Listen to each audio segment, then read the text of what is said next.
memasuki bulan Ramadan, yang mana diantara syarat daripada kita melakukan suatu ibadah itu hendaknya kita mengetahui apa yang akan kita kerjakan. Jadi kita harus tahu ilmu dan cara daripada suatu ibadah yang akan kita kerjakan. Jadi kalau kita membahas tentang niat, di dalam fikih itu dijelaskan hal yang berkaitan dengan niat itu diantaranya adalah syarat. Dan syarat daripada niat itu ada disebutkan al-ilmu bil manwi. Jadi apa artinya al-ilmu bil manwi? Al-ilmu bil manwi itu adalah kita harus tahu ilmunya. Jadi ibadah yang akan kita lakukan kita harus tahu ilmunya, sehingga menjadikan ibadah yang akan kita lakukan menjadi ibadah yang sempurna sesuai dengan yang disyariatkan. Kita mau sholat kita harus tahu caranya wudhu bagaimana, caranya sholat yang benar bagaimana. Dan kebetulan sebentar lagi ini kita akan melakukan puasa Ramadan, sehingga kita kedepankan terlebih dahulu.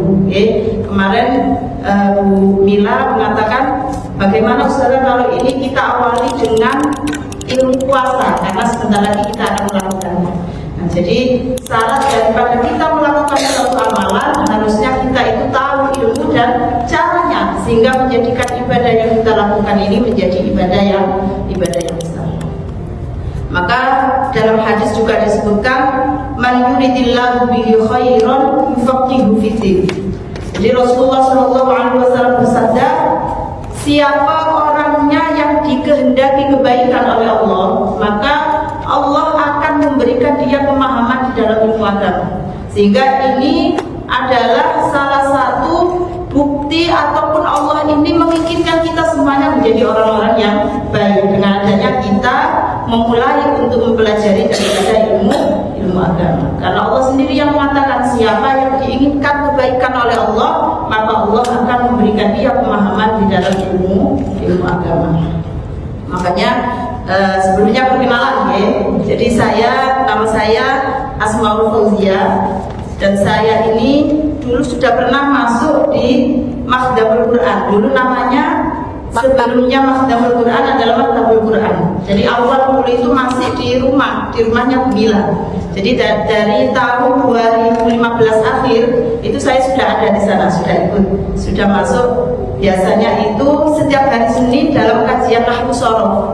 Setelah Nahwu Shorof di situ juga kita lanjut ke kajian tahfidz. Jadi masih di rumahnya Bu Mila yang di Jawa Asri. Kemudian setelahnya yang kemarin ada COVID, nah itu semua kegiatan yang ada di rumah itu dipindah ke sini semua, dipindah ke sini. Dan kebetulan waktu itu saya juga hamil, jadi saya nggak bisa ikut gabung lagi. Dan kemarin hari Sabtu insya Allah itu saya dihubungi sama Bu Mila, Ustazah bagaimana kalau kita ini sekarang santri di Maktabul Quran ini sudah banyak santrinya, kata beliau, karena ada yang belajar tahsin, tahfidz, juga ada belajar bahasa Arab juga kemudian terjem. Bagaimana kalau kita adakan kajian fikih? Nah, katanya Bu Mila seperti itu. Akhirnya saya bilang insya Allah, tapi waktunya mohon maaf karena saya juga selain di sini itu juga ada beberapa di tempat yang lain, sehingga harus menyesuaikan. Jadi kemarin mintanya itu Selasa, Rabu, Kamis. Terus saya bilang mohon maaf kalau Rabu, Kamis ini saya sudah penuh. Dari setengah 10 sampai malam itu ada, cuman ya nanti ada waktunya istirahat, nanti ada. Mas dari setengah 10 sampai malam itu sudah penuh. Akhirnya mungkin nanti sama Bu Mila nanti mungkin diadakan setiap Selasa atau nanti bisa dibuka kembali. Kemudian di awal pertemuan kita, sebelum kita kaji daripada ilmu fikih ini, yang kita bahas adalah ilmu fikih dalam mazhab Syafi'i. Karena jumhur atau kebanyakan daripada orang yang mukim di Indonesia itu dalam fikihnya itu mengikuti mazhab Syafi'i. Kan dalam ilmu fikih ada 4 mazhab, ada mazhab Al-Imam Abu Hanifah, ada mazhab Al-Imam Malik, ada mazhab Al-Imam Syafi'i, dan ada mazhab Al-Imam Ahmad bin Hanbal. Dan yang ada di Indonesia ini itu kebanyakan menggunakan mazhab Al-Imam Asy-Syafi'i kita yang akan kita pelajari fikih ini dalam mazhab Imam Asy-Syafi'i. Sebelum kajian ini kita mulai, marilah kita buka kajian ini dengan bacaan suratul Fatihah. Mudah-mudahan Allah memberikan kita kemudahan di dalam memahami apa yang akan kita pelajari dan akan memberikan kita taufik selalu agar kita bisa senantiasa istiqomah di dalam kebaikan. Al-Fatihah.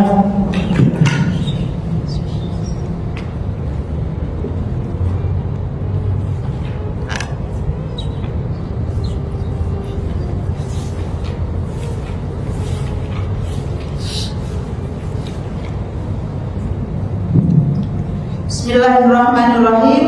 Sebelum kita masuk dalam kajian puasa, maka akan sedikit saya kenalkan tentang muassis ataupun pendiri daripada mazhab yang akan kita baca. Jadi kalau kata pepatah tak kenal maka tak sayang gitu. Makanya kita harus tahu dulu siapa pendiri daripada mazhab fikih yang akan kita pelajari ini gitu. Jadi kalau dalam kitabnya itu ada Muassisul madhab. Muassisul madhab itu pendiri madhab. Jadi yang kita bahas di sini muassisul madhab adalah Al-Imam Asy-Syafi'i. Yang terkenal namanya adalah Al-Imam Asy-Syafi'i. Namun beliau ini nama aslinya adalah Muhammad bin Idris. Muhammad bin Idris Asy-Syafi'i Al-Muttalibi. Kenapa kok yang lebih populer, yang lebih terkenal itu namanya Asy-Syafi'i? Jadi orang Arab itu biasanya kalau kepingin namanya itu terkenal, itu biasanya dinisbatkan kepada nama kakeknya. Karena nama kakeknya ada bin Syafi'. Jadi nama kakeknya yang kelimanya itu ada namanya bin Syafi', sehingga di situ nama Al-Imam Asy-Syafi'i dinisbatkan kepada nama kakeknya, sehingga yang terkenal di kalangan masyarakat namanya adalah Al-Imam Asy-Syafi'i. Tapi nama asli beliau adalah Muhammad bin Idris. Kemudian yattaqi fi nasabihi ma'an Nabi sallallahu alaihi wasallam fi jaddihi Abdi Manaf. Beliau ini bertemu nasabnya dengan baginda Rasulullah sallallahu alaihi wasallam pada kakeknya yang bernama Abdi Manaf. Jadi kan hafal apa betul? Nasab daripada baginda Rasul. Kalau nasabnya ataupun nama daripada para artis yang ada di bisa pasti kenal semua ya. Alhamdulillah kalau nggak hafal. Jadi memang yang harus kita hafal ini adalah nasab daripada baginda Rasulullah. Siapa? Muhammad bin Abdullah bin Abdul Muthalib bin Hashim bin Abdi Manaf. Dan ini yang di Abdi Manaf ini yang bertemu nasab daripada Imam Asy-Syafi'i bertemu dengan baginda Rasulullah dalam kakeknya yang bernama Abdi Manaf. Nah, kalau sedikit ceritanya, jadi Abdi Manaf kakek baginda Rasul, jadi Muhammad bin Abdullah kan ayahnya. Kemudian bin Abdul Muthalib kakeknya pertama, bin Abdul Muthalib bin Hashim bin Abdi Manaf kakek yang ketiga. Abdi Manaf ini punya 4 anak.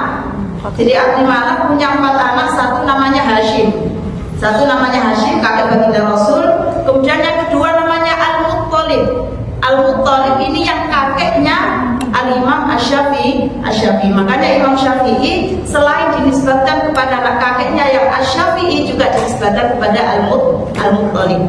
Jadi Al-Imam Asy-Syafi'i Al-Muttalib, Muhammad bin Idris Asy-Syafi'i Al-Muttalib, karena kakeknya yang bernama Al-Muttalib. Kemudian yang anak yang ketiga namanya Abu Syams, yaitu kakek daripada Sayyidina Utsman bin Affan, dan yang terakhir namanya adalah Naufal, kakek daripada Zubair bin Mut'im. Jadi Abdi Manaf kakek daripada baginda Rasul memiliki anak, salah satunya adalah kakeknya Imam Syafi'i, sehingga bertemunya nasab Imam Syafi'i dengan baginda Rasul pada kakeknya yang bernama Abdi Manaf. Kemudian beliau adalah wulida bil Gaza. Beliau dilahirkan di Gaza, Palestina, pada tahun 150 Hijriah. Kemudian setelah dilahirkan di Gaza, beliau ini dibawa ke Mekah. Nah, untuk apa tujuan dibawa ke Mekah? Adalah talabul ilmi ala syaikhihi Al-Imam Khalid bin Muslim Az-Zandi mufti Makkah. Jadi lahirnya di Palestina, kemudian beliau itu dibawa ke Mekah untuk belajar. Nah, belajar bersama dengan Syekh Al-Imam Khalid bin Muslim Az-Zandi, seorang mufti Mekah dan juga Al-Fudail bin Iyad, wa Sufyan bin Uyainah wa ghairihim, dan masih banyak para guru atau para syekh yang ada di Mekah. Kemudian tidak hanya beliau ini belajar di Mekah saja, kemudian beliau ini pindah lagi. Setelah di Mekah, beliau ini pindah ke kota Madinah. Nah, pindah di kota Madinah, umurnya saat itu adalah 12 tahun. Nah, kalau anak-anaknya kita sekarang umur 12 tahun masih ada di mana? Masih ada bersama dengan kita semua. Sedangkan Imam Asy-Syafi'i, beliau sebelum daripada 12 tahun itu sudah belajar di Mekah, dan saat usia 12 tahun itu sudah pindah tempat belajarnya, pindah ke Madinah. Dan di situ beliau hafal Al-Kitab Al-Muwatta. Surah Kitab Al-Muwatta. Kitab Al-Muwatta itu kitab hadis yang berisi hadis yang menerangkan tentang fikih, yang jumlahnya itu 1.700 lebih. Itu beliau hafal semuanya dalam 9 hari. Jadi beliau termasuk seorang yang memiliki kecerdasan yang sangat luar biasa.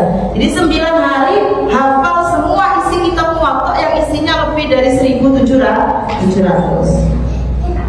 Nah, kitab Muwatta itu adalah kitab yang dikarang oleh Imam Malik, yang mana beliau itu adalah seorang murid daripada Imam Malik. Beliau berguru kepada Imam Malik yang pengarang kitab Muwatta, sehingga sudah hafal. Kitab gurunya yang mau tempat beliau belajar itu sudah hafal, sudah dihafalkan dalam 9 hari, dan usia masih 12 tahun. Kemudian beliau belajar bersama Imam Malik, termasuk salah satu madhab tadi, Imam Malik. Kemudian dan beliau adalah menjadi murid yang paling alim, murid terkenal, menjadi murid yang paling alim. Kemudian setelahnya beliau itu belajar bersama Imam Malik, maka banyak dari para ahli Madinah dan ahli Mekah yang belajar kepada beliau, sehingga beliau ini menjadi seorang mufti. Jadi seorang mufti itu adalah seseorang yang bisa menentukan hukum ini halal, ini haram, itu sudah bisa menentukan menjadi seorang mufti. Dan syarat menjadi seorang mufti itu tidak gampang. Jadi harus hafal Al-Quran beserta tafsirnya, harus hafal hadis beserta apa yang dikandung dalam hadis itu, dan harus hafal ataupun mengerti daripada madhab-madhab yang lain, itu harus mengerti semuanya. Harus hafal usul fikih, balaghah juga harus bisa, ilmu ma'ani juga bisa. Dan beliau ini menjadi seorang mufti ketika beliau berusia 15 tahun. Baru setelah itu beliau berangkat ke Yaman, dan banyak daripada orang-orang yang di situ yang belajar juga kepada beliau. Makanya di antara muridnya itu bernama Imam Ahmad bin Hanbal, yaitu masuk mazhab yang keempat, ya. Imam Ahmad bin Hanbal itu murid daripada Imam Asy-Syafi'i. Jadi Imam Syafi'i muridnya Imam Malik, kemudian Imam Syafi'i jadi gurunya Imam Ahmad bin Hanbal, yang sama-sama memiliki madhab mu'assisul madhab. Wa tuwfiya rahimahullah ta'ala bil Qahirah. Jadi beliau meninggalnya itu di Kairo sanata mi'atain wa arba' lil hijrah, pada tahun 204 Hijriah. Itu adalah segelumit daripada biografi Al-Imam Asy-Syafi'i. Kemudian sebelum kita masuk ke pembahasan tentang puasa, maka kita harus mengerti terlebih dahulu apa itu dasar-dasar ilmu fikih. Jadi setiap ilmu mesti ada mabadiknya, harus ada permulaan yang harus kita pahami. Dasarnya itu apa? Maka dikatakan di sini, qala fiha al-'allama as-Sabban rahimahullah ta'ala, inna mabadi kulli fannin 'ashra. Jadi mabadi ataupun dasar setiap setiap ilmu itu ada 10. Di antaranya adalah al-hadd wal mawdu', thumma thamrah wa fadluhu wa nisbah wal wadi' wal ismu wal istimdad hukm syari', masail wal ba'd bil ba'd kafa wa man dara jami'a hadza syarafa. Yang pertama adalah had, definisi. Jadi yang harus kita tahu dulu definisi ilmu fikih. Nah, kalau kita mau belajar ilmu fikih, kalau ditanya kamu mau belajar apa fikih? Fikih itu apa? Ya, pokoknya fikih. Nah, itu jawabannya ya benar, tapi juga harus diperjelas lagi. Jadi misalkan jenengan ini belajar fikih, kemudian nanti nyampe rumah ditanya sama suaminya atau anaknya, mama tadi belajar apa? Fikih. Fikih itu apa? Ya, pokoknya fikih. Nah, jadi kalau sekarang diganti jawaban seperti itu dengan jawaban yang akan kita bahas ini nanti. biar tahu apa sih ilmu fikih itu, gitu, oke? Jadi definisi ilmu fikih sebagaimana yang diterangkan oleh Al-Imam As-Subuki, ya, Al-Imam As-Subuki bi annahu al-ilmu bil ahkam syar'iyyah al-amaliyah al-muktasab min adillatiha at-tafsiriyah. Jadi ilmu fikih itu adalah ilmu yang menerangkan tentang hukum-hukum syariat.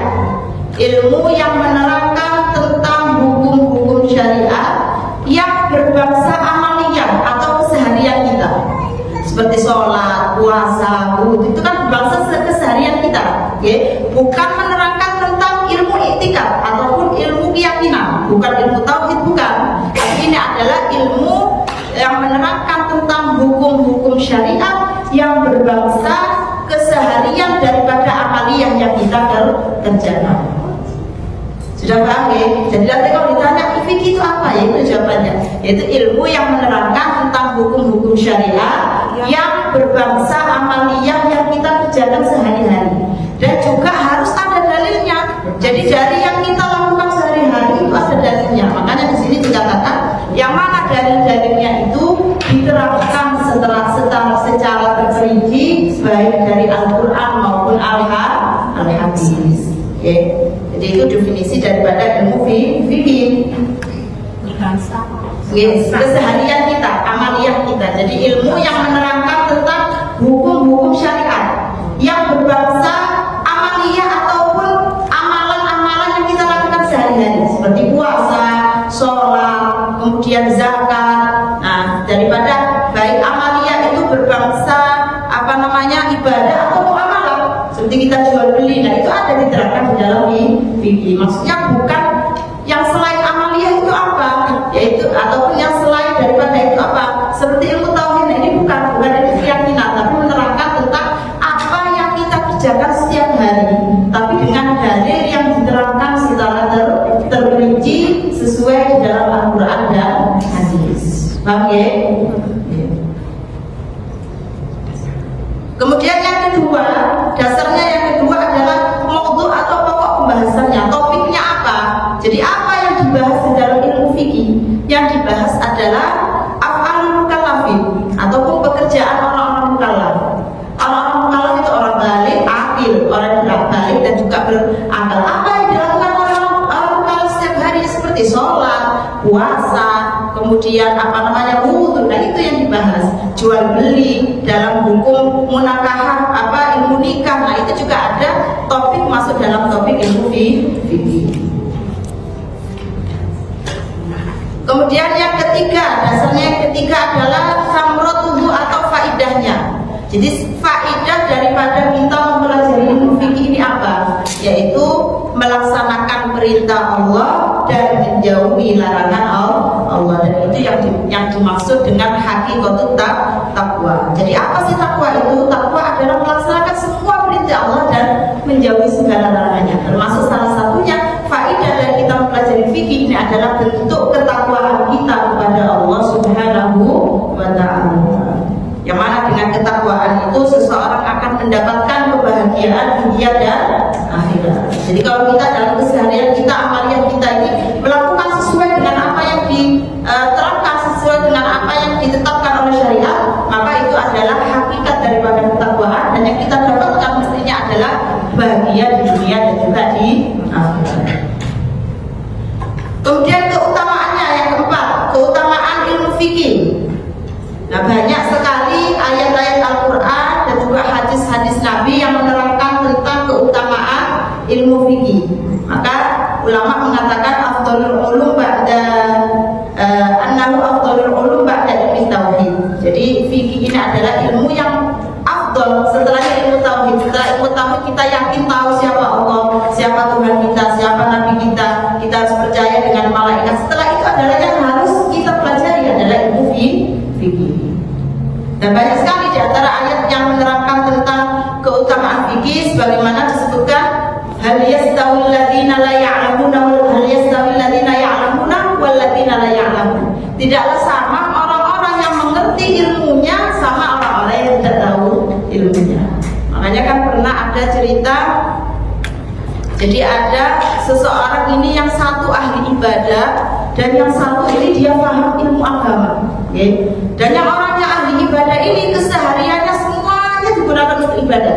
Jadi digunakan untuk sholat semuanya dari pagi sampai dari dia bangun sampai dia bangun lagi itu digunakan untuk ibadah semuanya.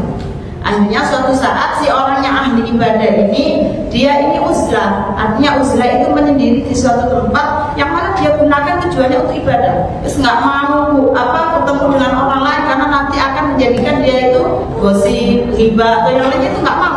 Jadi dia ini menyendiri melakukan ibadah. Akhirnya ada salah seorang yang kepingin tahu apa sih yang dilakukan si orang ahli ibadah ini di tempat yang dia sendiri itu tadi. Nah, dilihat, dan di situ yang dia lakukan memang dari pagi sampai ketemu pagi lagi dia gunakan untuk ibadah, untuk sholat, untuk baca Al-Quran, semuanya dia gunakan untuk ibadah. Jadi tidak ada waktu sedikit pun selain untuk beribadah kepada Allah. Cuma ada satu yang menjadikan dia ini heran. Kenapa kok di tempat kesembunyiannya, di tempat dia itu menyendiri, di situ ada satu keledai yang menemani. Nah, ada satu keledai yang menemani. Akhirnya ternyata sudah dilihat-lihat keseharian yang dilakukan memang ibadah, tapi ada satu yang mengganjal, yaitu apa? Ketika si orang yang ahli ibadah ini dalam keadaan memuncak syahwatnya, itu dia melakukan hubungan dengan keledai karena dia anggap itu adalah sesuatu yang diperbolehkan oleh agama. Makanya bahayanya dia melakukan ibadah tanpa tahu ilmunya. Itu maksudnya nih. Dari cerita itu bisa kita ambil hikmahnya. Kalau orang melakukan ibadah harus tahu ilmunya sehingga tidak salah. Dia menganggap ibadah dia selalu lakukan itu adalah ibadah yang pasti diterima oleh Allah. Tapi ternyata apa? Dia harus melakukan satu dosa yang mana dosa itu dosa yang sangat besar, karena ketidaktahuan dia dan tidak mempunyai ilmu di dalam agama. Makanya wajib bagi kita ini terus untuk selalu talabul ilmi, belajar, karena namanya mencari ilmu itu tidak ada batasnya. Tidak ada batasnya. Dikatakan dalam sabda Rasul, utlubul ilma minal mahdi ilal lahdi. Jadi mencari ilmu itu dari kita masih bayi, artinya dari kecil itu sudah ada tuntutan perintah untuk mencari ilmu sampai kita ini nanti meninggal. Makanya selalu kita usahakan kita ini selalu belajar meskipun dalam keadaan yang sibuk, namanya ibu jangan sudah berkeluarga pasti ada sibuknya. Saya biasanya gitu. Jadi kadang yang ngaji itu gantian. Kemana yang ini Ustazah ada ini. Nah, memang seperti itu karena kita belajarnya sudah dalam status yang bukan hanya untuk belajar saja, kita juga punya keluarga dan yang lainnya. Tapi kalau bisa kita usahakan setiap untuk belajar itu kita usahakan istiqomah untuk hadir. Kemudian dalam hadis juga disebutkan keutamaan belajar ilmu fikih sebagaimana yang tadi di awal sudah saya sebutkan, yaitu man yuridillahu bihi khairan yufaqihuhu fiddin. Siapa yang diinginkan oleh Allah menjadi orang yang baik, maka dia akan diberikan kepahaman ataupun diberikan kesempatan untuk belajar ilmu fikih. Mudah-mudahan kita semua ini termasuk orang-orang yang dikehendaki baik, diinginkan baik oleh Allah Subhanahu wa Ta'ala.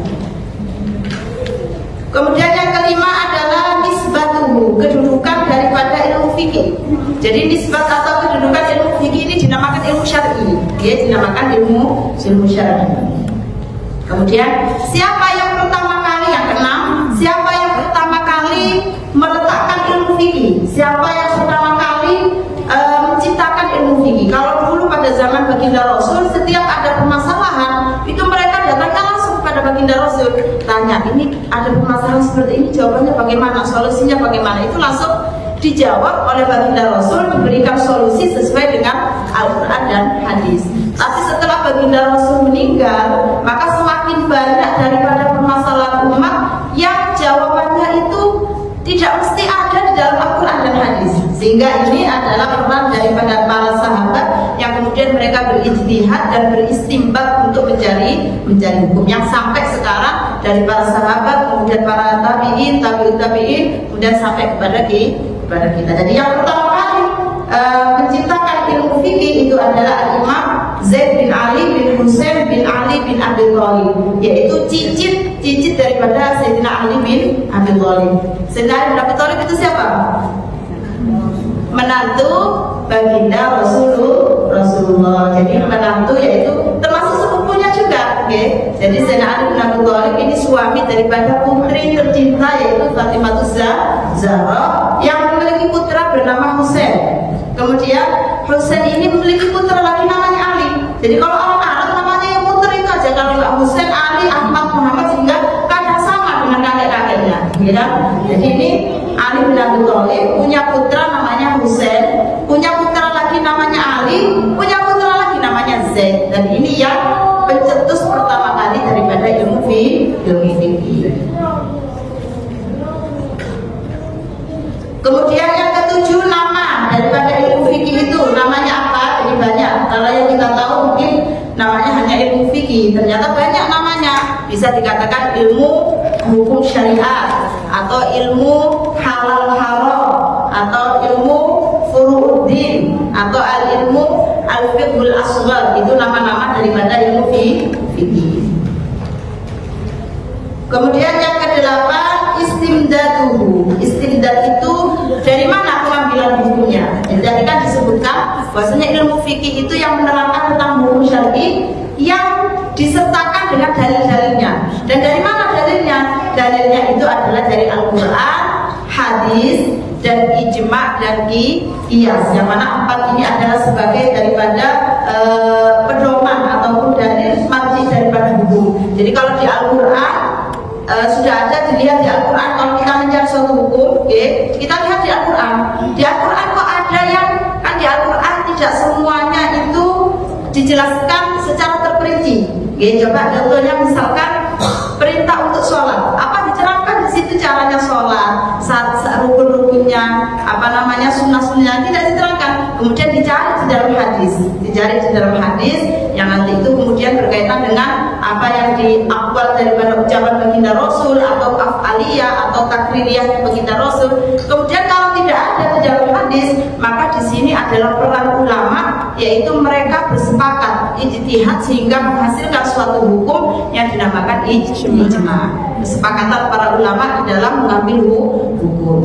Kalau sudah ijma' juga masih butuh dengan dalil yang lain, hukum yang lain, maka diadakan hukum ataupun sumber hukum yang keempat, yaitu qiyas. Apa itu qiyas? Qiyas itu menyamakan satu permasalahan yang tidak ada hukumnya dengan sesuatu yang ada hukumnya. Contohnya, kalau di dalam Al-Quran dijelaskan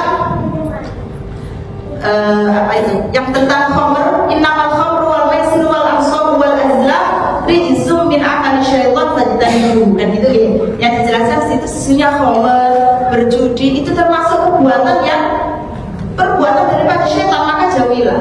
Apakah disebutkan di situ tentang hukum narkotika, hukum narkoba? Tidak ada. Maka itu kita pengambilan dalilnya adalah diambil dari qiyas, disamakan hukum yang sudah ada dalam satu ilah, dalam satu sebab. Yaitu sebabnya apa? Sama-sama memabukkan. Khamr memabukkan, narkoba juga ini sama. Maka hukum yang tidak ada ini disamakan dengan hukum yang sudah ada, karena sama-sama memiliki satu sebab atau satu ilah, sehingga itu dinamakan sebagai qiyas. Jadi pedoman hukum dalam mazhab kita Syafi'i, Al-Quran, hadis, ijma' dan qiyas. Kemudian yang ke-9, hukum syar'i. Apa hukumnya mempelajari ilmu fikih?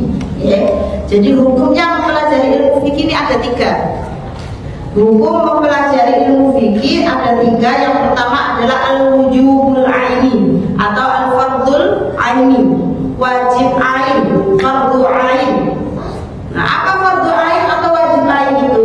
Setiap kewajiban yang harus kita lakukan, setiap orang muslim wajib melakukan. Nggak boleh dititipkan dengan yang lainnya. Jadi misalkan kok yang lain sudah ada belajar fikih, kamu saja belajar, saya enggak. Maka tidak bisa hukum kewajiban seperti itu. Karena hukum yang pertama dalam mempelajari ilmu fikih adalah fardu ain. Artinya setiap orang muslim wajib mempelajarinya. Tapi ini fikih yang berhubungan apa? Fikih yang berhubungan dengan sah dan tidaknya ibadah kita. Belajar ilmu wudu, belajar ilmu sholat, belajar ilmu puasa, ataupun sah dan tidaknya muamalah yang kita lakukan, belajar jual beli, belajar dalam bernikah. Ini saja yang hukumnya wajib bagi setiap orang untuk melakukannya. Dan hukum yang kedua adalah fardhu kifayah atau al-wujubul kifayah. Jadi mempelajari ilmu fikih yang hukumnya fardu kifayah itu yang mana? Yang lebih dari itu tadi, yaitu yang sudah sampai ke derajat fatwa. Jadi belajar balaghah, menghafalkan beribu-ribu hadis, kemudian belajar ilmu mantiq, belajar ilmu ma'ani, semuanya. Kalau sudah kita ini bisa di dalam belajar yang wajib ain, yang lebih atas itu tadi hukumnya fardu kifayah. Artinya fardu kifayah kalau sudah sebagian sudah ada yang menjadi seorang mufti, ya sudah kita berarti sudah gugur kewajibannya. Yang wajib ya seperti kita ini, belajar caranya wudu, belajar caranya sholat, belajar caranya puasa. Ini yang wajib bagi setiap muslim untuk dikerjakan. Kemudian yang ketiga, hukum mempelajari fikih adalah sunnah. Itu yang apa? Sunnah itu kalau sudah sampai ke derajat ijtihad, yang lebih di atasnya seorang mufti. Nah, kemudian ya, dasar yang ke-10 yang terakhir yaitu masail. Jadi apa permasalahan yang ada di dalam ilmu fikih itu yang dibahas itu apa? Itu banyak sekali. Nanti setiap kita dalam bab yang akan kita pelajari itu pasti ada beberapa masail. Permasalahannya itu apa?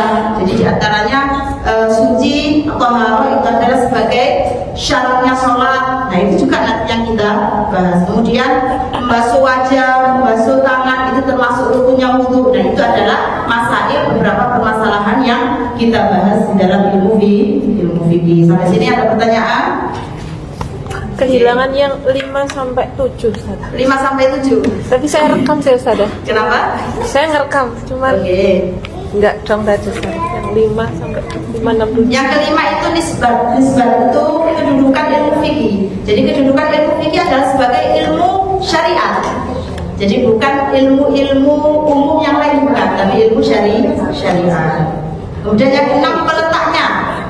Peletak atau pendiri pertama kali ilmu fikih. Siapa tadi pendiri ilmu fikih pertama?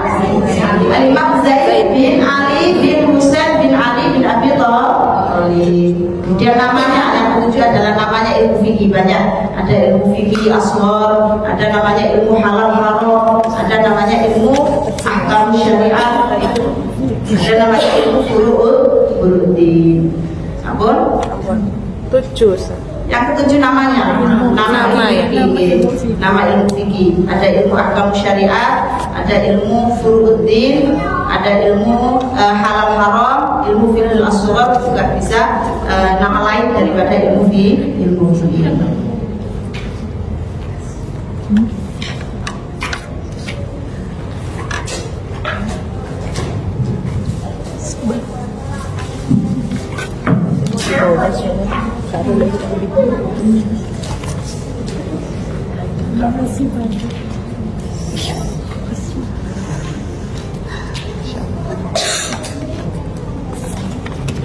Ampun ya. Sekarang kita lanjutkan bab yang menerangkan tentang puasa. Nah, ini sudah kita pahami karena sebentar lagi kita juga akan masuk dalam bulan Ramadan, sehingga ibadah puasa yang kita lakukan ini menjadi ibadah yang sempurna, ibadah yang diterima oleh Allah, menjadi ibadah yang bernilai sebagaimana yang dikehendaki oleh Allah dan Rasulullah. Kalau kecepatan, jangan bilang ini kecepatan atau kecepatan, karena jangan nyatet kesalahannya. Iya. Saya laporkan. Tadi yang tadi nggak ada yang tinggalan, sampun semua, sampun ya. Kenapa? Saya rekam tenang. Kan sama, tatar YouTube. Sekarang bab puasa. Sebelum kita bahas puasa yang babnya, kemudian kita harus tahu dulu definisi puasa. Jadi definisi puasa apa perlu ditulis? Perlu ditulis gitu Ustaz. Oh jenengan. Maksudnya saya perlu nulis atau betul? Jadi definisi puasa itu ada dari segi bahasa dan ada dari segi syariat. Setiap pembahasan itu nanti misalkan bab wudu, bab taharah, mesti ada dua penjelasan. Jadi bab puasa itu ada yang dari segi bahasa. Artinya bahasa itu apa ya? Dari kalimatnya, berarti berkaitan dengan bahasa Arabnya. Jadi shaum, puasa itu berasal dari kata kerja apa? Shoma, yasumu, siyaman atau shaum. Jadi masdarnya bentuk ketiganya ada dua, bisa saum atau siam. Jadi kalau kata kerjanya fi'il matinya soma, soma, sot alif mim, artinya telah berpuasa. Yasumu, fi'il mudhari'nya sedang berpuasa. Kenapa? Kurang saya kira tulisan ngapunten saudara.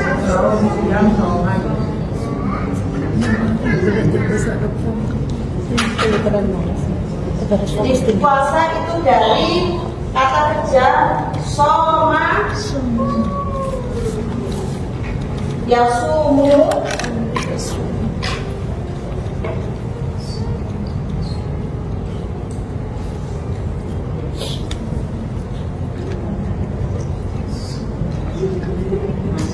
soma, yasumu. Ini kan fi'il madinya ya. Sudah belajar bahasa Arab ya? Belum, saudara. Belum. Kan di sini katanya ada. Pernah saya di Brunei ini kan ada belajar. Tajis. Bahasa Arabnya masih belum. Juga Arab nahu sorof belum. Belum, masih. Ini Sebelayat. Ini fi'il madi, oke? Fi'il madi itu apa? Kata kerja lampau. Kemudian yasumu fi'il mudhari. Artinya sedang atau akan. Yang ini namanya masdar. Masdar ini bentuk ketiganya. Soma yasumu sauman, ini sukun ya. Soma yasumu sauman atau siaman. Sama seperti akala yakulu akla, jalasa yajlisu julusan. Nah, ini sama. Jadi soma yasumu sauman atau siam. Jadi kata-kata as-saum yang biasa kita dengarkan as-saum atau as-siam, ya dari itu soma yasumu. Dan ini artinya apa di sini? Artinya adalah al-imsaku. Makanya kalau kita dalam jadwal puasa kan ada jadwal imsak. Apa jadwal imsak itu? Berhenti dari makan dan minum. Al-imsak ini artinya adalah menahan. Nah, ya benar, menahan, nggak makan, nggak minum, dan juga semuanya. Jadi secara bahasanya saum adalah al-imsak, artinya adalah menahan.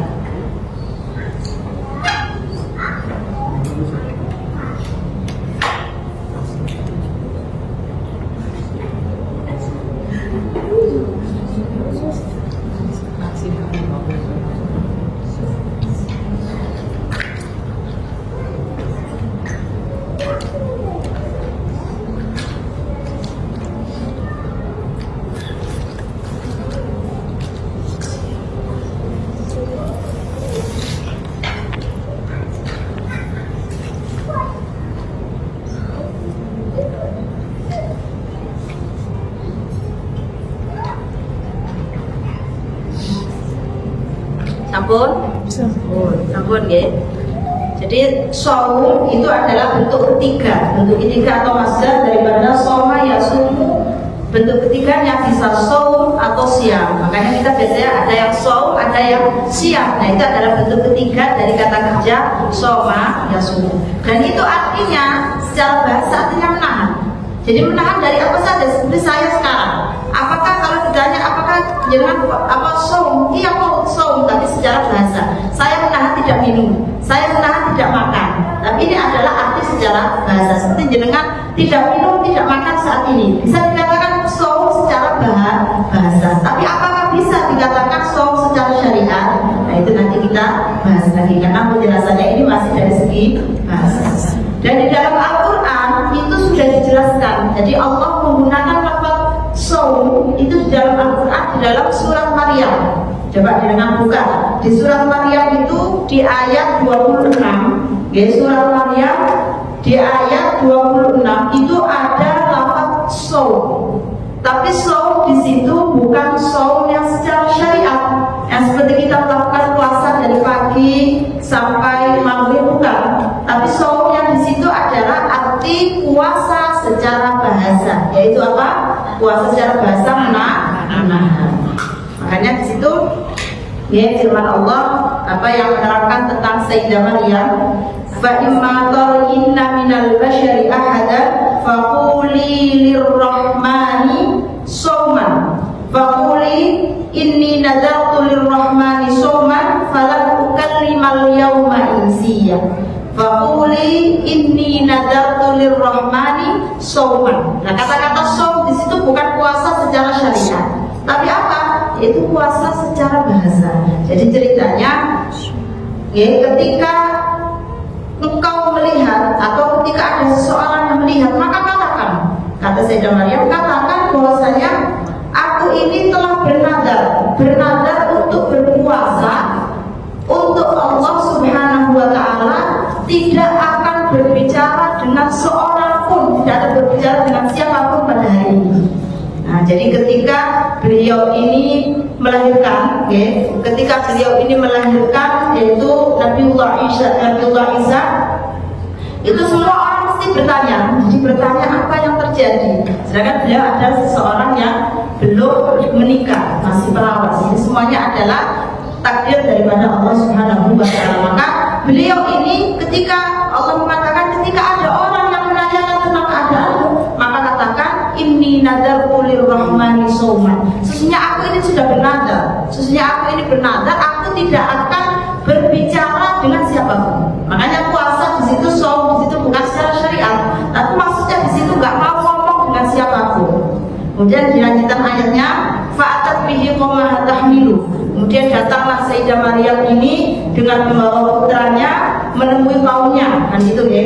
Maka qalu ya Maryam laqad ji'ti syai'an fariyya. Wahai Maryam, kamu ini telah datang dengan membawa sesuatu yang munkar, membawa sesuatu yang kemungkaran. Artinya datang dengan membawa seorang putra, sedangkan beliau itu belum menikah.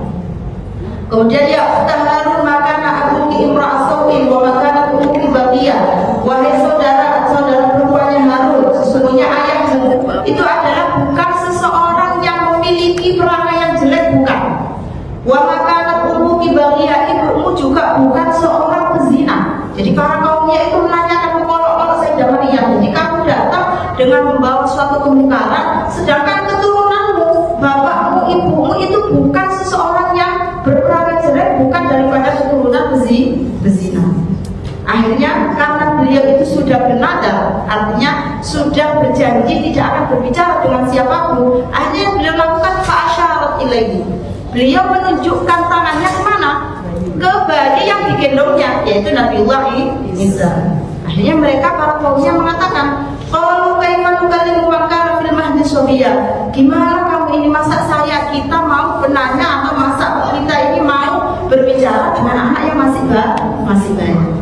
Akhirnya ketika itu langsung qala inni Abdullah ataniyal kitab wa ja'alani nabiyya. Seketika itu Nabiullah Isa pun berbicara dan beliau mengatakan sesungguhnya aku adalah hamba-Nya Allah dan Allah telah memberikan kepadaku kitab Injil dan menjadikanku seorang nabi. Dan itu termasuk daripada mukjizat Nabiullah Isa yang bisa berbicara saat masih bayi. Wa ja'alani mubarakan aina kuntu wa awsani bis sholati waz zakati ma dumtu hayya ila akhirih. Jadi beliau saat itu langsung berbicara, dan itu adalah yang ingin kita perjelas bahwasanya lafaz shaum di ayat itu adalah arti shaum secara bahasa, yaitu menahan diri untuk tidak berbicara dengan siapapun. Kemudian yang secara syariat, arti puasa secara syariat adalah menahan dari segala sesuatu yang membatalkan puasa. Menahan diri dari segala sesuatu yang membatalkan puasa. Banyak sekali sesuatu yang membatalkan puasa ini. Apa? Berkaitan dengan syahwatnya perut dan juga syahwat daripada kemaluan. Itu nggak boleh makan, nggak boleh minum, nggak boleh hubungan suami istri. Itu maksudnya menahan diri dari segala sesuatu yang membatalkan puasa, dari mulai terbitnya fajar shadiq hingga terbenamnya matahari. Menahan diri dari melakukan hal-hal yang membatalkan puasa dari mulai terbitnya fajar shadiq hingga terbenamnya matahari dengan niat tertentu. Nah, ini yang membedakan. Jadi kalau ada orang dari pagi sampai maghrib, artinya dari subuh sampai maghrib nggak makan, nggak minum, nggak hubungan, tapi nggak niat, dinamakan puasa atau bukan? Bukan, karena yang membedakan ibadah dengan adat atau kebiasaan adalah niat. Makanya dalam pengertian ibadah tadi, ibadah puasa tadi harus dengan niat tertentu, yaitu niat apa? Mendekatkan diri kepada Allah. Makanya harus ada niatnya. Nanti kita bahas kapan saat niatnya. Jadi nggak bisa dikatakan ada orang dari pagi nggak makan, nggak minum, juga tidak melakukan hal yang membatalkan puasa tapi nggak pakai niat, ya bukan puasa namanya. Contohnya lagi misalkan kita mandi, ya kita mandi keramas semuanya bersih-bersih dengan mandi sunnah. Misalkan mau berangkat hari raya, mau sholat hari raya itu kan sunnah mandi, ya. Tapi yang satunya mandi nggak pakai niat, padahal sama yang dilakukan, bukan keramas semuanya. Itu mana yang dapat pahala? Ya yang mandi yang dapat niat, karena tujuan daripada niat itu adalah membedakan antara ibadah dengan yang bukan ibadah. Makanya sekarang kalau kita hadir di majelis taklim ini, perbanyaklah niat. Innamal a'malu binniyat. Allah akan memberikan pahala dengan banyaknya niat yang kita kerjakan. Jadi banyak, hendaknya kita ini perbanyak niat-niat yang baik ketika kita ini hadir di dalam majelis taklim. Kemudian dalil daripada Al-Quran yang menerangkan tentang puasa. Ini nanti sampai jam berapa? Biasanya berapa jam sudah? Berapa? 1 jam atau? Okay. Biasanya 1 jam, tapi kok kayaknya kurang sudah 1 jam. 1 jam lebih dikit ya nanti. Okay. Jadi sekarang dalil dalam Al-Quran. Dalil dalam Al-Quran perintah puasa itu yang mana? Yaitu ada dalam banyak dalil tentang puasa. Salah satunya adalah di surat Al-Baqarah ayat 183. Yaitu ya ayyuhalladzina amanu kutiba alaikumusiyam kama kutiba alal ladzina min qablikum la'allakum tattaqun. Artinya wahai orang-orang beriman, diwajibkan atas kalian berpuasa sebagaimana diwajibkan puasa itu bagi orang-orang sebelum kalian. Berarti apakah orang-orang umat sebelumnya umat Nabi Muhammad itu wajib puasa? Ya iya, karena dalam Al-Quran sudah dijelaskan Allah itu memerintahkan puasa bukan hanya kepada umat Nabi Muhammad, tapi umat-umat Nabi yang terdahulu itu juga diperintahkan untuk puasa. Tapi bedanya kalau kita lihat di tafsirnya, ya di tafsir Jalalain di syarahnya yaitu tafsir Sawi itu dijelaskan perintah untuk berpuasa itu memang diperintahkan kepada kita dan juga umat-umat sebelumnya sama-sama diperintahkan puasa. Cuman bedanya dari sisi cara pelaksanaan dan pahala. Jadi cara pelaksanaan puasa kalau kita dari subuh sampai maghrib, kalau umat-umat yang terdahulu lebih lama lagi. Jadi nggak sampai maghrib masih lanjut. Nah jadi caranya beda. Memang perintah ini selain kita, mereka juga diperintahkan puasa. Cuman caranya yang lain. Pahalanya juga lain. Mereka puasa 1 hari dapat pahala 1. Kalau kita puasa 1 kali pahalanya berlipat-lipat. Dan ini adalah makanya dikatakan kalau dinukil daripada Al-Hafidh Al-Imam As-Suyuti yang dinukil oleh Al-Imam Al-Hafidh, beliau Al-Imam Al-Hafidh Ibnu Hajar, beliau mengatakan bahwasanya puasa Ramadan ini adalah kekhususan bagi umat Nabi Muhammad Sallallahu Alaihi Wasallam. Karena apa? Karena banyaknya berlipat pahala yang Allah berikan ketika kita melakukan puasa Ramadan. Jadi kalau ada perintah di situ dikatakan sama-sama mereka juga diperintahkan puasa itu dari segi kewajiban saja. Yang mereka juga perintah puasa, kita juga wajib perintah puasa, tapi beda dalam segi cara dan juga pahala. Karena dalam umatnya Nabi Muhammad, apalagi di dalam bulan Ramadan itu ada Lailatul Qadar, yang khairun min alfi syahr, lebih baik daripada 1000 bulan. Dengan ibadah 1 malam itu saja, itu pahalanya lebih baik dari 1000 bulan. Sekarang siapa dari umat Nabi Muhammad yang hidupnya sampai 1000 bulan? Nah, tapi itu adalah merupakan khususiyah, keistimewaan yang Allah berikan hanya khusus kepada umat baginda Rasulullah Sallallahu Alaihi Wasallam. Makanya ayat-ayat yang menerangkan tentang puasa itu turunnya bukan waktu puasa. Jadi ayat-ayat yang menerangkan tentang puasa seperti yang kita baca tadi itu turunnya di di bulan Sya'ban. Seperti sekarang bulan Sya'ban. Nah itu ayat-ayatnya diturunkan di bulan Sya'ban. Karena apa? Di situ ada tujuannya supaya ketika baginda Rasul menyampaikan kepada umatnya, memberitahu bagaimana cara puasa dalam segi pelaksanaannya, kemudian apa saja keutamaannya, itu mempunyai waktu yang cukup lama. Sehingga diharapkan dengan hal itu puasa yang dilakukan oleh umatnya menjadi puasa yang sempurna sesuai yang dikehendaki oleh Allah dan Rasulnya. Jadi ayat-ayat puasa nggak turun di bulan Ramadan, tapi di bulan Sya'ban. Kemudian kapan diwajibkan puasa Ramadan? Kapan kewajiban atau perintah pertama kali diwajibkan untuk melakukan puasa Ramadan? Itu terjadi pada tahun 2 Hijriah.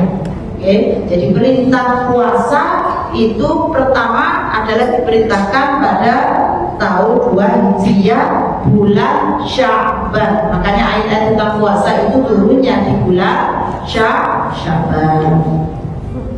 Dan baginda Rasul selama hidupnya, selama hidup beliau, itu beliau mengikuti puasa Ramadan itu sebanyak 9 kali.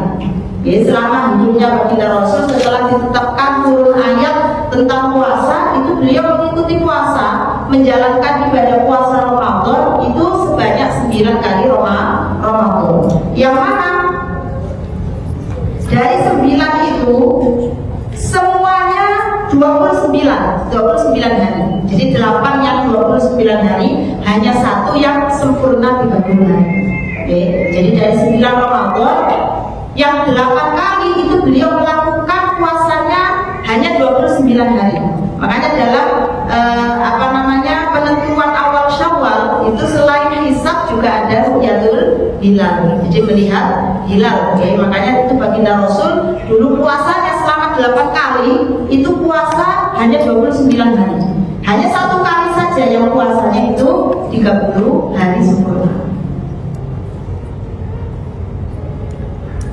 Kemudian dari segi penamaan, kenapa sih kok bulan itu dinamakan Ramadan? Jadi kan ada berapa bulan dalam Hijriah? Ada 12, hafal ya? Muharram, Safar, Rabiul Awal, Rabiul Tsani, sampai ke Ramadan. Kemudian kita nggak bahas nama-nama dari bulan yang lainnya karena yang kita bahas ini Ramadan. Ya. Jadi Ramadan kenapa kok dikasih nama Ramadan bukan nama yang lainnya? Nah di sini dikatakan. Jadi bulan Ramadan itu adalah bulan yang ke-9. Bulan yang ke-9 daripada bulan-bulan Arab atau bulan-bulan Hijriah. Dan dari ke-12 bulan itu yang paling afdal adalah bulan Ramadan. Dan dinamakan Ramadan itu banyak pendapat daripada ulama. Yang pertama dinamakan Ramadan karena ketika peletakan nama Ramadan itu diambil disesuaikan dengan keadaan cuaca saat itu. Jadi keadaan cuaca saat itu cuacanya sangat panas sekali gersang, sehingga dinamakan bulan itu dinamakan Ramadan. Yang mana kalau dalam bahasa Arabnya Ramadan itu adalah berasal dari kata-kata romdou yang artinya sangat panas. Sehingga bulan itu dinamakan sebagai bulan Ramadan. Jadi seperti sekarang, kalau sekarang kan musim dingin. Nah dulu pas peletakan Ramadan itu udara atau cuacanya ini sangat panas, sehingga disesuaikan diambil nama Ramadan karena bahasa Arabnya cuaca atau syiddatul har sangat panas itu adalah Ramadan atau Ramadan. Itu pendapat yang pertama. Pendapat yang kedua dinamakan Ramadan karena li'annahu yarmidhu aw yahrikuha, karena bisa membakar dosa-dosa yang dilakukan. Makanya banyak sekali Allah itu memberikan ampunan di bulan Ramadan. Namanya diberikan nama Ramadan karena banyak sekali Allah itu mencurahkan maghfirahnya. Banyak orang melakukan dosa, di situ Allah kasih ampunan. Sehingga nama Ramadan diberikan nama Ramadan. Yang memberi nama siapa? Peletakan orang Arab. Jadi dari yang dapat seperti pembesar Arab di saat itu mereka memberikan nama ini. Nah dari pendapatnya ulama itu tadi ada yang karena disesuaikan dengan keadaan cuaca, ada yang karena memang bulan Ramadan itu bulan yang penuh ampunan sehingga dinamakan dengan Ramadan.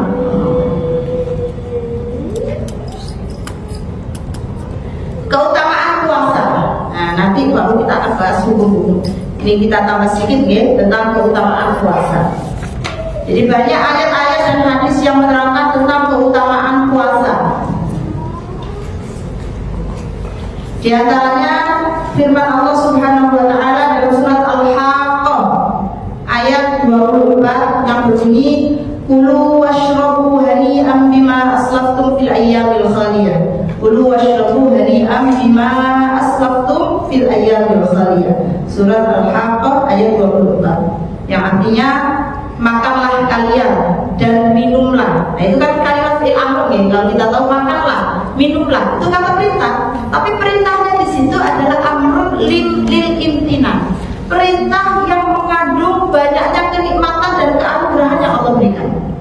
Jadi makanlah kalian dan minumlah kalian dengan enak. Sebab apa? Sebab amalan kalian yang telah kalian lakukan di hari-hari sebelumnya. Jadi kalau sudah kalian itu berpuasa, kalau kalian itu telah melakukan puasa selama di dunia, maka nanti ketika kalian itu masuk ke surganya Allah, diberikan oleh Allah banyak keanugerahan.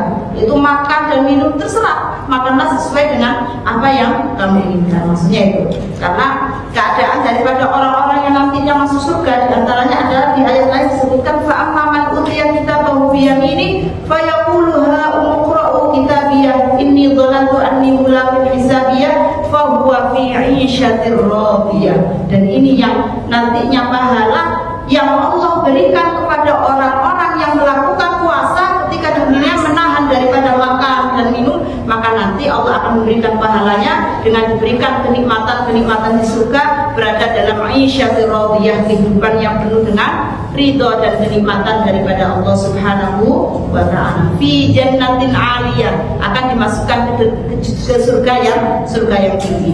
Kutufuha daniyah ila akhiri. Jadi kalau diterangkan dalam ayat Al-Quran juga seperti itu. Jadi buah-buah yang ada di surga itu dekat-dekat sehingga kita kalau mau ngambil tinggal apa? Tinggal petik, nggak pakai naik. Maka di situ dikatakan kulu washrabu hani'an, makanlah, minumlah sesuai, artinya itu dengan nikmat, nggak ada larangan, semuanya kamu makan. Itu adalah sebab karena amalan yang telah kamu lakukan selama di dunia dengan melakukan ibadah puasa. Di antaranya lagi di dalam ayat surat Al-Ahzab ayat 35, Allah juga menerangkan was-shaimina was-shaimat wal hafizina furujahum wal hafizat wadz-dzakirina Allaha katsiran wadz-dzakirat a'adallahu lahum maghfiratan wa ajran 'azima. Nah, di dalam surat Al-Ahzab ayat 35 Allah menerangkan was-shaimina was-shaimat, orang-orang yang berpuasa baik daripada orang laki-laki atau orang-orang yang berpuasa daripada orang-orang perempuan, dan orang-orang yang selalu menjaga kehormatannya baik yang laki-laki ataupun yang perempuan, dan orang-orang yang selalu zikir ingat kepada Allah baik yang laki-laki maupun perempuan, maka Allah akan menyiapkan untuk mereka ampunan dan pahala yang sangat besar. Nah, kalau kita belajar dalam ilmu tafsirnya, jadi ayat ini tadi ada asbabun nuzulnya.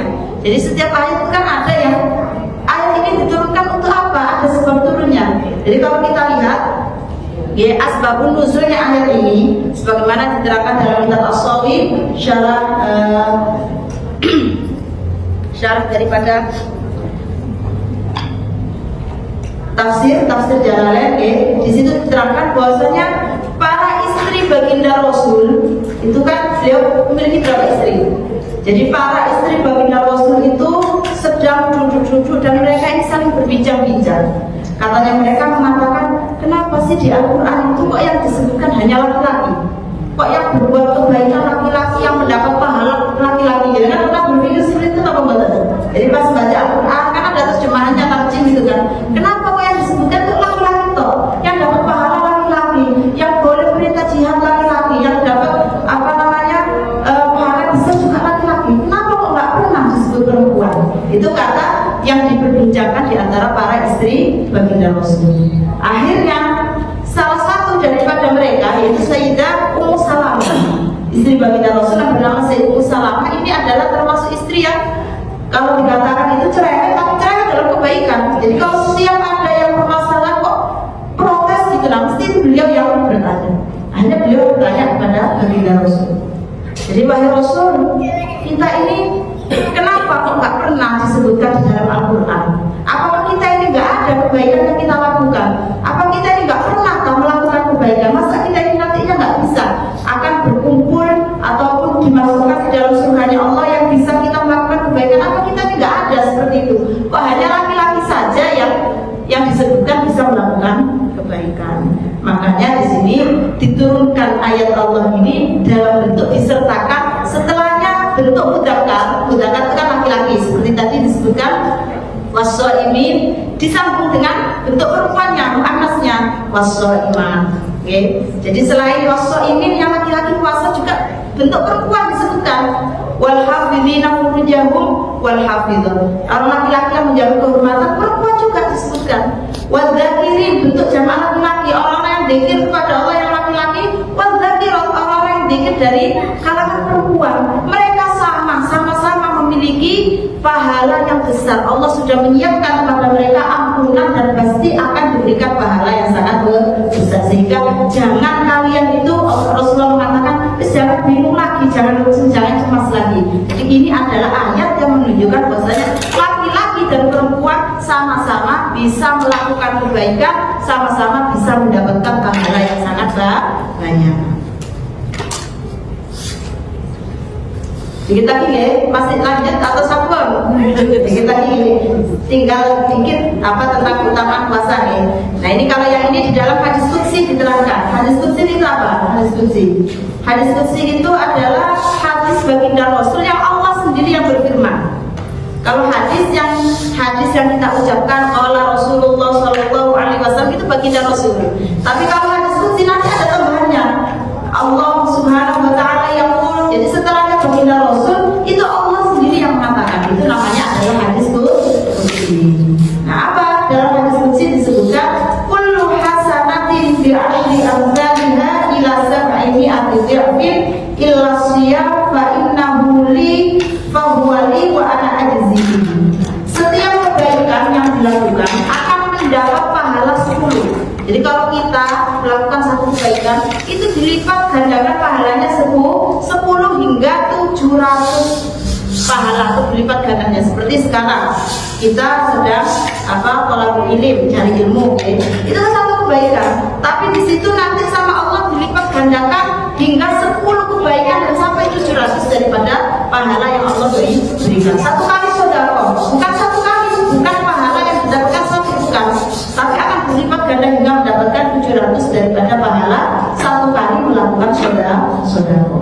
Kecuali kata Allah, kecuali puasa, karena puasa ini adalah untukku kata Allah, dan aku sendiri yang akan membalasnya. Sekarang kita tahu atau enggak bisa membedakan apa enggak ini orang puasa enggak. Sekarang misalkan di sini, kalau saya lihat, saya juga enggak tahu mana yang jenengan puasa, mana yang enggak. Kecuali kalau ada yang minum, nah itu yang tahu. Tapi kalau sholat itu kita melihat gerakan orang melakukan sholat, baca Al-Quran, kita melihat orang memegang Al-Quran. Makanya puasa itu adalah satu amalan yang jauh daripada riya, jauh daripada mengharapkan pujian daripada orang. Karena apa? Yaitu puasa nggak ada yang tahu, itu adalah hubungan kita dengan Allah Subhanahu wa Ta'ala. Sehingga kata Allah, aku yang akan memberikan balasan. Berarti Allah akan lebih banyak memberikan pahala yang diberikan kepada orang yang berpuasa. Itu Allah sendiri yang mengatakan seperti itu. Kemudian dalam hadis lain juga disebutkan, man shoma yauman fi sabilillah ba'adallahu minhu jahannam masiratan mi'ati am. Siapa yang berpuasa satu hari, maka Allah akan menjauhkan dia dari neraka jahanam selama perjalanan 100 tahun. Puasa satu hari itu dijauhkan daripada api neraka selama 100 tahun. Kemudian disebutkan juga dalam hadis yang lain, shaim farhatani, orang yang berpuasa itu akan memiliki dua kebahagiaan. Yaitu yang pertama, idza aftara fariha, ketika dia berbuka dia akan senang. Nah ini yang biasanya yang kita tunggu-tunggu itu kan mendengarkan adzan maghrib. Nah dari pagi sudah dikumpulkan nanti masak apa ya, nanti bukanya pakai apa ya, ini semuanya dibeli. Kalau sudah dengar Allahu Akbar, nah itu kita senang. Dan itu sama Allah, memang Allah juga senang. Yaitu ketika orang itu berbuka, itu mereka pasti akan merasakan kesenangan. Dan yang kedua, idza laqiyallahu fariha bisawmi, ketika nanti dia sudah bertemu, berjumpa dengan Allah, dia akan senang dengan membawa ibadah puasa yang pernah dia kerjakan selama di dunia. Kemudian dalam hadis lain disebutkan shaumus shaim tasbih. Puasanya, diamnya orang yang berpuasa itu adalah tasbih. Jadi kalau kita berpuasa kemudian diam, nah itu sama pahalanya seperti kita baca tasbih. Tasbih itu apa? Al-baqiyatus sholihat, subhanallah, alhamdulillah, wa la ilaha illallah, wallahu akbar. Nah, betapa banyak pahala daripada tasbih yang kita baca. Jadi tasbih itu adalah bacaan yang bisa memberatkan timbangan kita. Okay. Subhanallah, bacaan tasbih subhanallah, alhamdulillah, wa la ilaha illallah, wallahu akbar itu adalah pahalanya bisa menjadikan pahala amal kebaikan kita itu menjadi berat. Nah, kalau kita puasa terus hanya diam nggak baca tasbih, itu pahalanya sama dikasih Allah seperti pahala orang yang sedang membaca tasbih. Kemudian walau ibadah, tidurnya orang berpuasa itu ibadah. Jangan mentang-mentang setelah mendengarkan hadis ini terus kok selama puasa dari pagi sampai pukul nanti kalau sudah sore baru digunakan untuk tidur. Mentang-mentang tidurnya orang yang berpuasa itu ibadah. Tidurnya saja puasa ibadah, apalagi kalau digunakan untuk hal yang baik, itu ibadah kepada Allah, maka ibadah atau pahalanya akan berlipat-lipat. Kan kadang ada yang puasa itu tidur kok. Nah meskipun begitu ya tidak apa-apa, daripada dia melakukan maksiat kita tetap mendapatkan pahala karena dinilai ibadah. Nah kalau kita yang mampu sambil kita puasa juga kita melakukan ibadah yang lain, banyak baca Al-Quran, banyak baca zikir, maka akan banyak pahala yang didapatkan. Wa du'a'uhu mustajabun, dan doanya orang yang berpuasa itu mustajab, dikabulkan sama Allah. Makanya banyak baca berdoa di saat kita berpuasa. Wa amaluhu yudha'af, dan amal-amalnya akan selalu diberikan pahala yang berlipat-lipat. Kemudian dalam hadis saya diterangkan man shoma ramadan imanan wa ihtisaban ghufira lahu ma taqaddama min dhanbihi wa fi riwayatin wa ma ta'akhkhara wa bi Bukhari wa Muslim.